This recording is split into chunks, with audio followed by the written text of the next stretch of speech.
Vídeo de hoje do canal do Nicola para contar sobre um volante que pertence ao Corinthians e quase foi negociado na última janela de transferências. Vou falar também sobre reforços no Atlético Mineiro. Gemerson e Daniel Alves estão na pauta.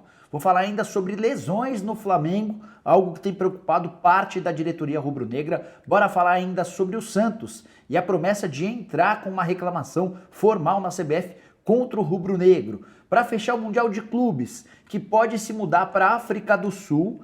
Vou falar também sobre Nenê, que deve acertar nessa terça-feira a sua rescisão de contrato com o Fluminense. E já tem conversas avançadas para jogar no rival do tricolor das Laranjeiras, além da busca do Atlético Paranaense por um novo técnico.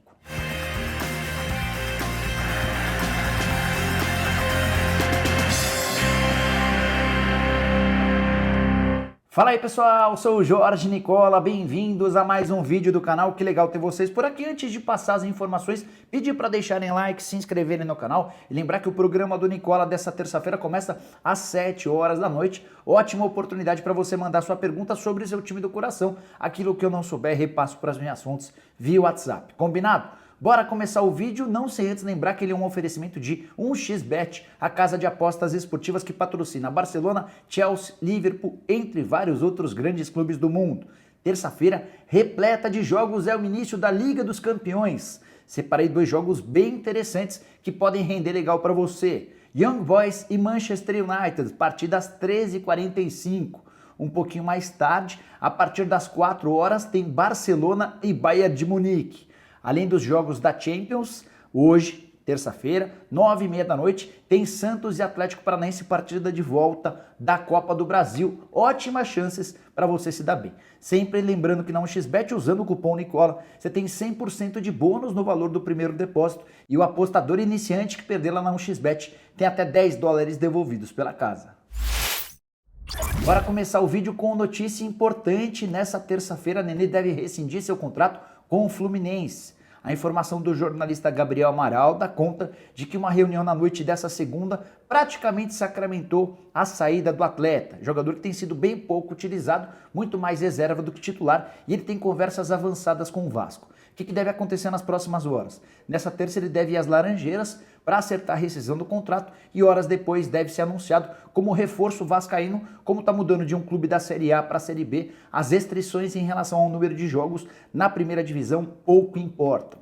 O Nenê até atuou recentemente jogando a partida de 7 de setembro contra a Chapecoense, mas não iniciava uma partida pelo Flu desde 8 de agosto, e a saída dele do Fluminense tem sido comemorada nos bastidores por causa do alívio nas folhas salariais, ou melhor, na folha salarial.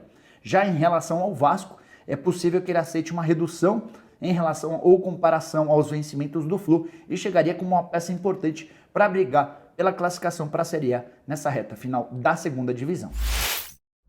Bora falar agora sobre a busca do Atlético Paranaense por um novo técnico. Desde quinta-feira da semana passada, o Atlético não tem um comandante. O Antônio Oliveira pediu demissão depois de perder a semifinal do Campeonato Paranaense para o Cascavel. O Atlético tem afirmado que não tem pressa na busca por um novo técnico, embora já tenha começado a fase de sondagens. Foram procurados, por exemplo, o Roger Machado e o Rogério Ceni. Roger já afirmou que não trabalha mais nesse ano, ele tem por filosofia trabalhar em apenas um clube por temporada. Rogério Ceni ainda não deu uma resposta definitiva e Mário Celso Petralha e Paulo Autori trabalham na busca por um novo técnico. O Atlético Paranaense, que vive fase decisiva, segue vivo nas semifinais da Copa Sul-Americana, tenta nessa terça-feira passagem para as semifinais da Copa do Brasil e também disputa o Campeonato Brasileiro. Santos e Atlético se enfrentam nessa terça, é o primeiro jogo de volta das quartas de final e o classificado para a próxima fase já segura R$7.300.000 como prêmio da CBF. Bora falar sobre o Mundial de Clubes da FIFA, notícia que interessa a atleticanos, flamenguistas e palmeirenses, os três clubes que seguem vivos na Libertadores da América. Como você sabe, recentemente o Japão anunciou que não quer mais sediar a competição marcada para dezembro. O tradicional Mundial de Clubes da FIFA não tem, nesse exato momento, uma sede fixa, uma sede definida. E nas últimas horas dessa segunda-feira, a África do Sul se colocou à disposição. A FIFA ainda avalia, ainda estuda alternativas, e essa é uma notícia importante porque se você pensa em ver o seu time disputando o Mundial de Clubes, certamente vai querer saber com o máximo de antecedência onde é que vai acontecer esse Mundial. Há uma série de necessidades, dificuldades, especialmente em época de pandemia. Uma das alegações dos representantes desse pedido da Federação Africana ou Sul-Africana é de que haverá liberação de público nos estádios. Caso a FIFA concorde em levar o Mundial para lá, torcedores, por exemplo, brasileiros, poderiam entrar no país. A África do Sul que recebeu o Mundial da FIFA de 2010, a Copa do Mundo, e nesse momento tem tido uma média de 4 mil casos por dia em relação à pandemia da Covid-19. Bora falar agora sobre o Santos, que vai reclamar formalmente na CBF nesta terça-feira contra o Flamengo. Tudo por causa da escalação de Andrés Pereira, que chegou ao Brasil em 20 de agosto e 8 dias depois estava em campo na vitória do Flamengo por 4-0 contra o Peixe na Vila Belmiro. O Andrés Pereira inclusive marcou um gol. A reclamação do Santos vai se basear num problema recente que o Corinthians teve com o William. Outro jogador que veio da Inglaterra, o William estava se preparando para estrear contra o Atlético Goianiense nesse final de semana e foi barrado pela Anvisa. E a grande pergunta é por que o William foi barrado e em relação ao Andrés Pereira não houve nada. O Santos já sabe que não há a menor possibilidade de anulação do jogo nem de mudança dos pontos. Os 3 pontos saindo do Flamengo para o Santos seria algo bem esquisito, levando em consideração o passeio rubro-negro em campo. Mas, de qualquer maneira, o Santos decidiu fazer esse protesto formal e vai levar essa reclamação para a CBF.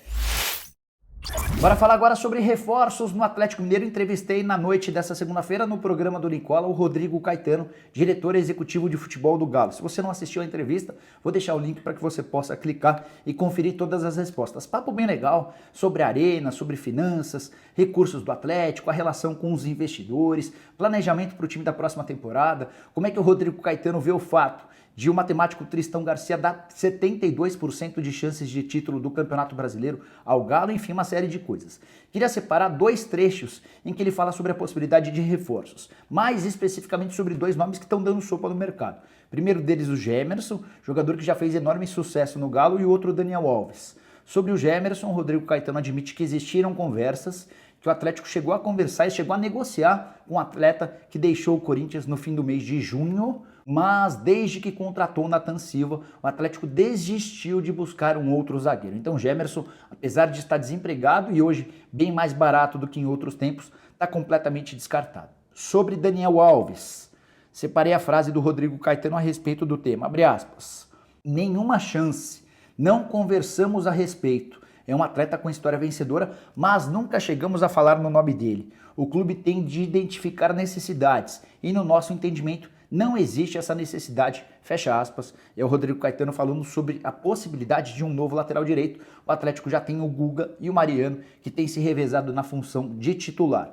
Para completar, o Rodrigo ainda respondeu sobre a folha salarial do Atlético. De acordo com ele, a folha de hoje é só 6% maior do que na temporada passada, mesmo com as chegadas de Nacho, Dodô, Hulk, Diego Costa, entre outros.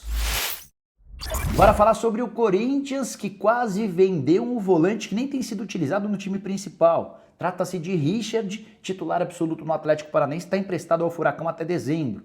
Negócio que rendeu $500 mil ao Corinthians, ou mais ou menos 3 milhões de reais na oportunidade. O Richard tem contrato com o Timão só até dezembro de 2022, então por isso o Corinthians adoraria tê-lo negociado na última janela de transferências. Conversei com uma pessoa que cuida da carreira do Richard e ele admitiu 2 negócios que poderiam ter acontecido recentemente. O primeiro deles de um clube mexicano que procurou o Corinthians pedindo um empréstimo. O Atlético Paranaense vetou qualquer possibilidade de abrir mão do Richard para que ele fosse emprestado para outro clube. Só poderia haver negócio se o Corinthians tivesse em mãos uma proposta oficial para venda. Essa venda ainda não chegou, mas pode acontecer no mês de janeiro. É que tem um time da Major League Soccer nos Estados Unidos que conversa com os representantes do Richard e com o Corinthians desde julho. Eles prometeram, inclusive, para os próximos dias enviar representantes ao Brasil que querem acompanhar o Richard de perto, dentro de um estádio, para saber a possibilidade de utilizá-lo para ver se ele se encaixa dentro do esquema desse time. E a proposta deve chegar entre dezembro e janeiro. Corinthians, repito, adoraria fazer negócio com o atleta, até porque precisa urgentemente de caixa com transferências de atletas. Só para arrematar, o Richard tem 27 anos de idade e se não for vendido na próxima janela de transferências, pode se tornar um enorme problema para o Corinthians, porque ele vai estar livre no mercado a partir de julho para assinar um pré-contrato e deixar o Timão de graça em dezembro do ano que vem. Para fechar o vídeo falando sobre o Flamengo, que tem sido uma máquina de boas notícias, dentro e fora de campo. Em campo o time tem batido em praticamente todo mundo, fora de campo, por exemplo, recentemente um acordo de 145 milhões de reais com a Sócios.com pelos fan tokens rubro-negros. Mas tem uma pequena coisa que tem causado alguma preocupação, especialmente nos dirigentes não ligados ao departamento de futebol. Essa questão envolve a série de lesões recentes de atletas do elenco principal. Nesse momento, por exemplo, não estão à disposição o Bruno Henrique, o Arrascaeta e o Felipe Luiz contundidos. Rodrigo Caio, Kennedy e René em fase final de um processo de recuperação física para se colocarem à disposição em breve. Gabigol e Diego Ribas, que têm desconforto muscular e devem voltar logo. Além do César, goleiro reserva, que passou por uma cirurgia no joelho, esse com um retorno um pouquinho mais distante. Essa série de contusões, num momento importante da temporada com decisões de Copa do Brasil e Libertadores da América, acendeu o alerta dos dirigentes não ligados ao departamento de futebol. E a busca por explicações, o que pode justificar uma série de contusões. Alguns atletas que têm sido convocados para seleções, casos do Arrascaeta e do Gabigol, têm a justificativa de que não conseguem folga nunca. Já outros jogadores que, por exemplo, tiveram 15 dias para se recuperar durante a pausa por causa das eliminatórias, esses caras deveriam estar em melhor condição. E é aí que surgiu um questionamento em relação ao trabalho da preparação física rubro-negra. Vale a lembrança de que em agosto, o Leonardo Melo, que era um cara super importante nessa área, ele decidiu deixar o Flamengo para trabalhar exclusivamente com o Jean Lucas, que atualmente joga no Mônaco. E esse espaço passou a ser mais ocupado pelo Rafael Vinick, que já era personal trainer do Rodrigo Caio, do Everton Ribeiro, do Gustavo Henrique, do Felipe Luiz, e que desde outubro do ano passado passou a trabalhar também no rubro-negro. O nome do Vinick já tem causado alguns estremecimentos desde antes de sua contratação. É que na oportunidade alegavam que ele não passava os relatórios dos trabalhos feitos por esses atletas fora do ninho do urubu.